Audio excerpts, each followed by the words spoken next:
Hi everyone, this is the painting we're going to be working on today. Let me flip you around a second. What you're seeing there really is the stage that I've already completed, so I'm kind of filming this a little bit back to front. So what we're going to do is we're going to rewind and I'm going to show you how I got to this stage, the little techniques and tips and tricks and kind of things that I do to do the blocking in stage ready for the oil painting. Okay, so let's get to it. Okay, as you can see, I've actually done a little bit of work to this painting. I'd actually shot another video, but the sound quality wasn't good enough, so you've missed that little bit of this painting, but I can take you through the next stage. So all I've done is covered the white paper there, just with the basic colour. So I'm just going to show you a little bit about the process of just coming up with a bit more detail and a bit more refinement of the darker areas and the tones before we start on the oil. So this process will be done using acrylic paints just because it's easier to dry. So let's take you through that now. I'll try and overlay the photo of the image I'm using for reference. But let's start with the sky. So I'm just going to mix a bit of azure blue with French ultramarine and then a bit of white just to kind of get that sky colour. Generally speaking, when you're doing skies, you'll find that you'll have a richer tone at the top of the sky and it will get lighter as you come down if you're doing just a kind of a blue sky.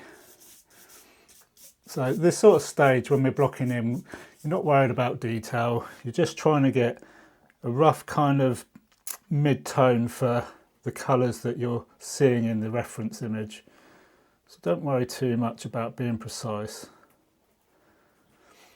And I'm probably not going to do a great deal of detail here, and it'll look a bit rough at this stage and you'll probably be thinking, oh, what's he doing?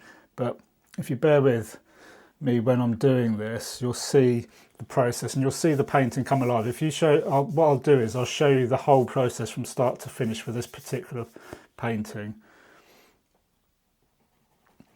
and then you'll see exactly how I approach things.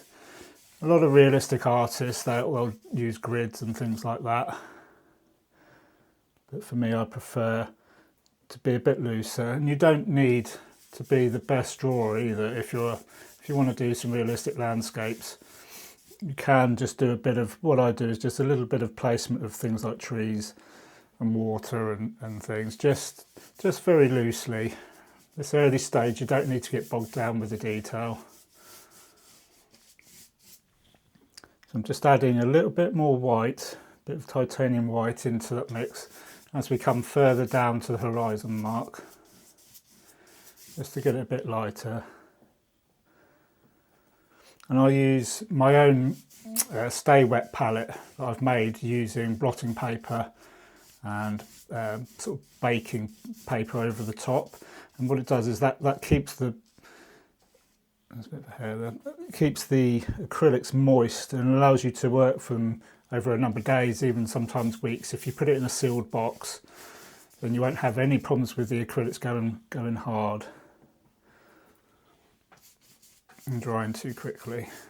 But for the blocking in, you definitely want to be using acrylics, just because it allows you, the paint will dry in a couple of hours and then you can paint over the top. But you can see there, it's all fairly rough, but it's just to give you a guide, a rough approximation of the kind of colours you're going to use.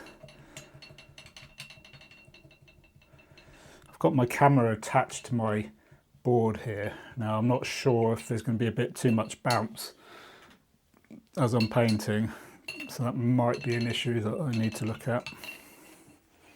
Anyway, I'm just washing that off. So you can see the sky, say, very rough. Now in this painting we've got a big tall tree here, a couple of tall trees here. We've got some grass area here, some bushes, and there's a little river running through here. So we need to keep areas of light and areas of dark, but I'll show you how to do that. So we've got some darker areas on the side here, so I want to kind of darken some areas off, because when you use the oils, you'll highlight with the lighter colours, and you don't want it all one tone. So where you've got the real dark bits, like down here where there's some shadow, I'm going to go in quite dark. Again, this is very rough at this stage. You don't need to get too concerned with detail. I'm using a mixture of black and sap green here, just to get the darks in. Just scrub those in.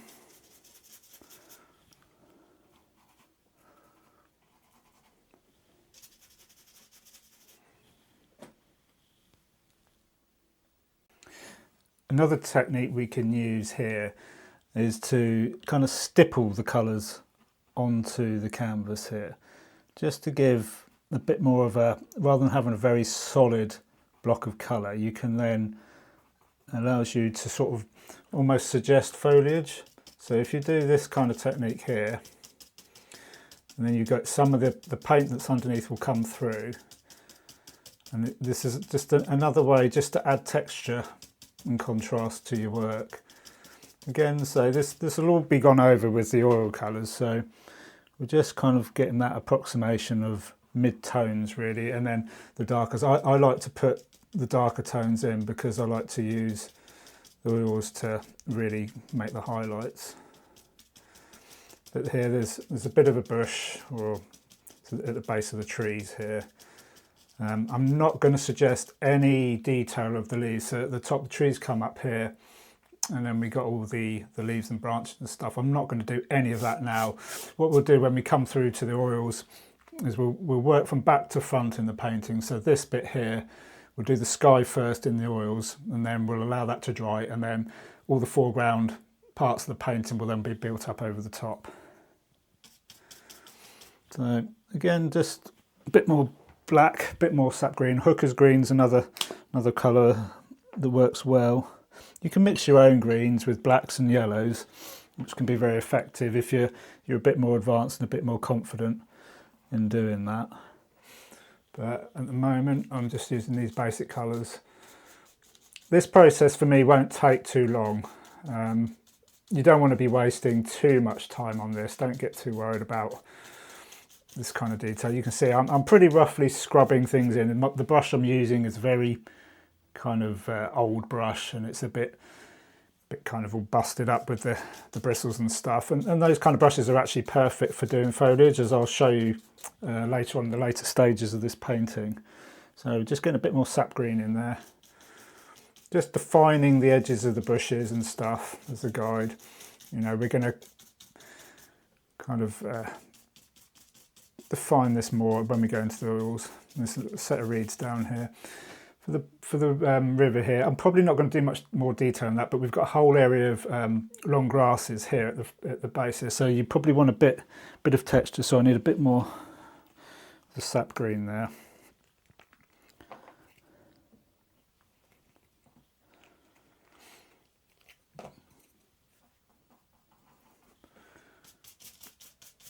I mean, it's a whole kind of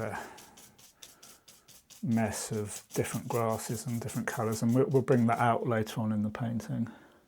Just mix a little bit of white in there, because these mid-tones, it's quite light in here, but you want to allow for little bits of dark areas and little bits of light as you're painting. You don't want it all one tone.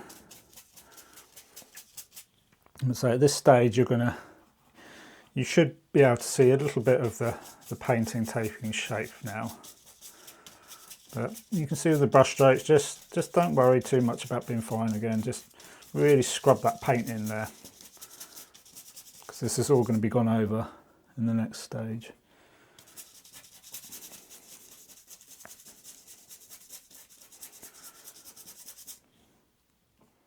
Bit more sap green in there.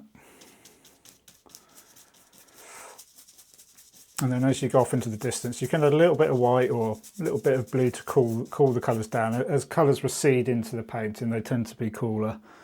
And so a bit of white and sometimes a little bit of blue will just knock that back.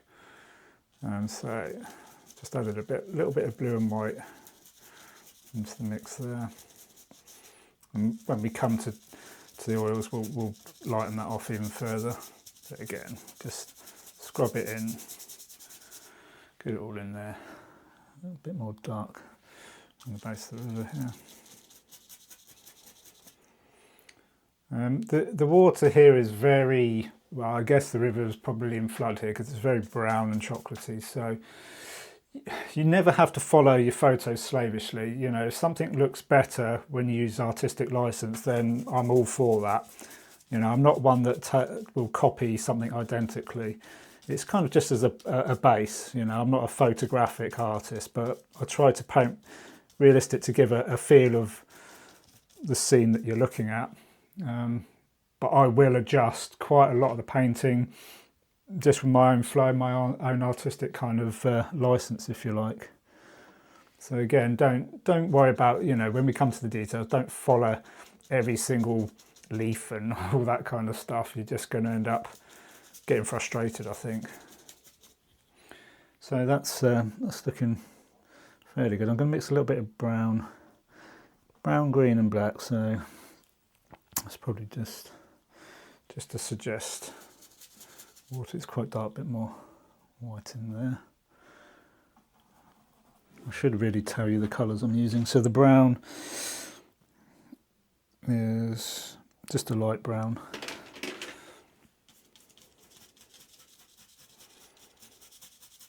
But this is just the reflection of the trees in the river there.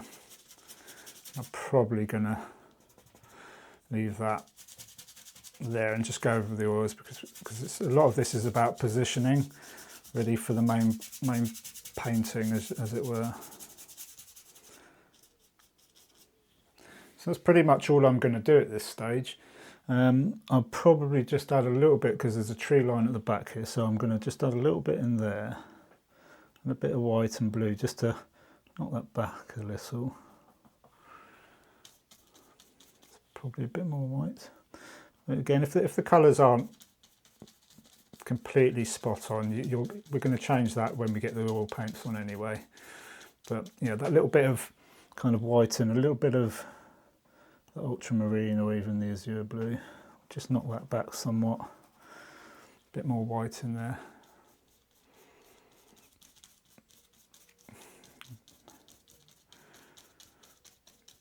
It's not very rough. It'll end up being a bit darker once we come into the oil paint.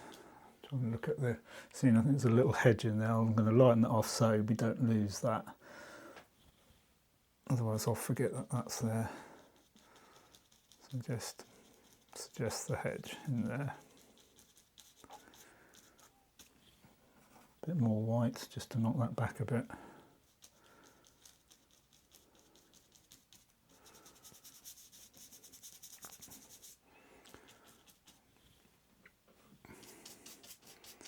And there's lots of, in this grasses down there, there's so many different colours, you know, wildflowers and things like that, that, you know, you can just scrub a little bit of a different colour and we'll probably use, it's a very green scene, but I think we'll probably use a few kind of violets, maybe the odd orange or red, just to lift it out. You know, you kind of need that, otherwise it can get a bit samey, but there you go, you can see. And that's pretty much it for me. That's all you need to do with the blocking in stage is cover the white so it doesn't seem so daunting. Get your approximate positions of all your objects within the painting and a general sort of mid-tone so that it gives you a guide when you come to do it, because it's very easy to get confused with all the greens in the painting. But hopefully that's given everyone a bit of an idea of how I start a painting, and then in the next video I'll show you the next stage, so hopefully you'll join me then.